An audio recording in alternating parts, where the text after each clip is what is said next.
Na'am alhamdulillah, wassalatu wassalam ala rasulillah wa ba'd.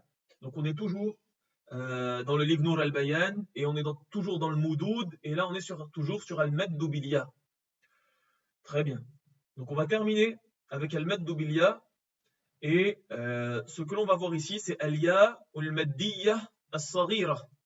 Donc comme on l'a vu avec le alif, on a vu que dans le Coran parfois la prolongation du alif elle peut intervenir avec un tout petit alif très discret qui intervient entre deux lettres.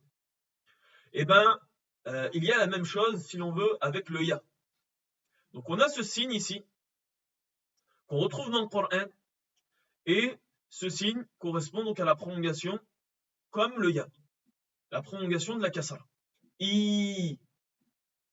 Et ce signe, il est spécifique à l'écriture du Coran. Al-khassatu bir-rasmi al-Qur'ani. Donc c'est spécifique au Coran, ce signe-là, le ya, on l'écrira de cette façon-là seulement dans le Coran.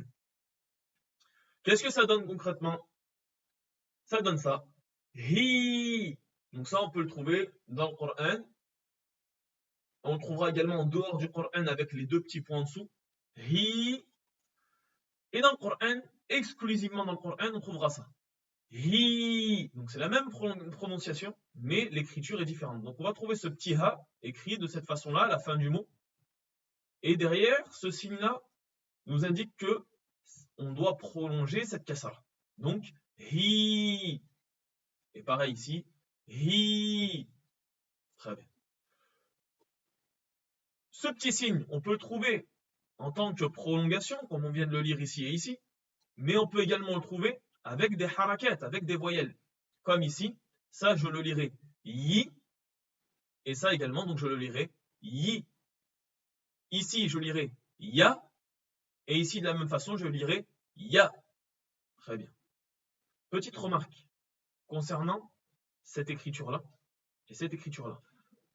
Comment on sait que ici, cette représentation-là, c'est un ya et pas un alif? Tout simplement parce que la lettre alif est une lettre qui n'accepte pas les harakat. On ne peut pas prononcer le alif avec une fatha, ou avec une kasra, ou avec une damma. Vous allez peut-être me dire, mais si, des fois, je dis a, i, ou, comme dans le mot islam par exemple, ou dans le mot iman par exemple. Qu'est-ce que je vous réponds? Je vous réponds que cette lettre n'est pas un alif. Cette lettre est en réalité un hamza. D'accord? Souvent, le hamza, on l'écrit avec le alif. Hein, souvent, mais pas tout le temps. Et donc, lorsqu'on prononce seulement la voyelle a, i, ou, ça c'est la prononciation du hamza, comme dans le mot iman, ou dans le mot islam, ou encore dans le mot ibnun, ou ismun. Hein. Ce n'est pas la prononciation d'un alif avec une kasra, ou une damma, ou une fatha, mais c'est la prononciation d'un hamza. Donc le alif, en arabe, c'est une lettre de prolongation, qui va prolonger la fatha seulement.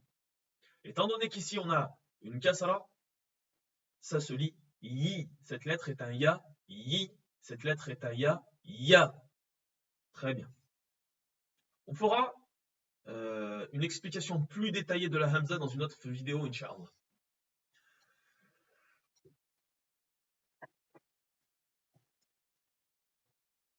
Qu'est-ce que ça donne dans la lecture?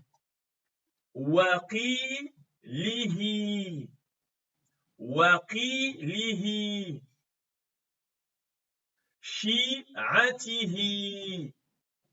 Donc ce petit signe, comme on l'a dit, c'est un ya, ça prolonge la kasra ici, donc bien prolongé. Hi, hi. Et on le retrouve souvent après la lettre ha, comme on va le voir dans les exemples, et à la fin des mots.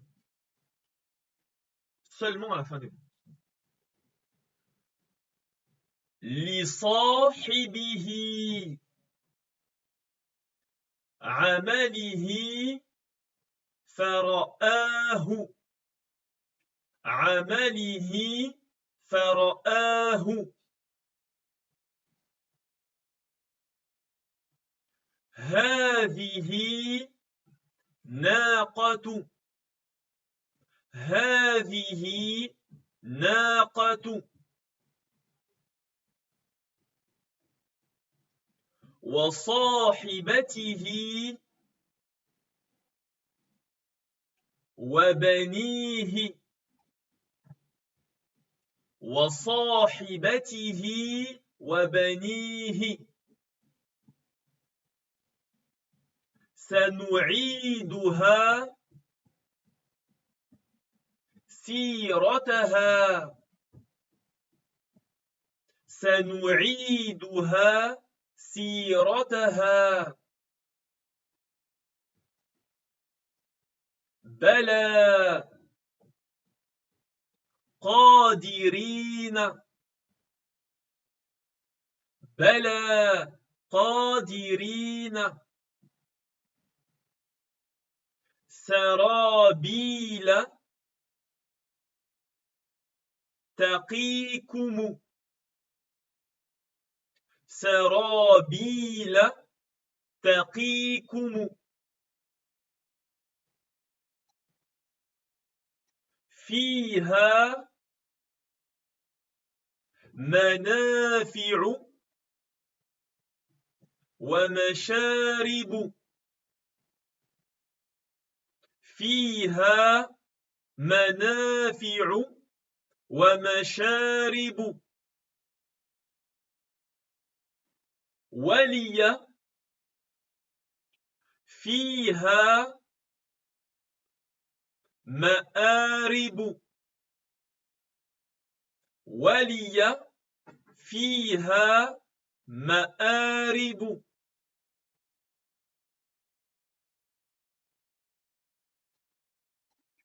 وكتبه ورسله وكتبه ورسله آياتنا فنسيتها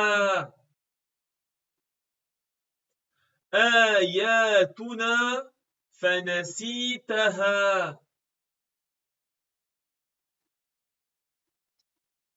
كذلك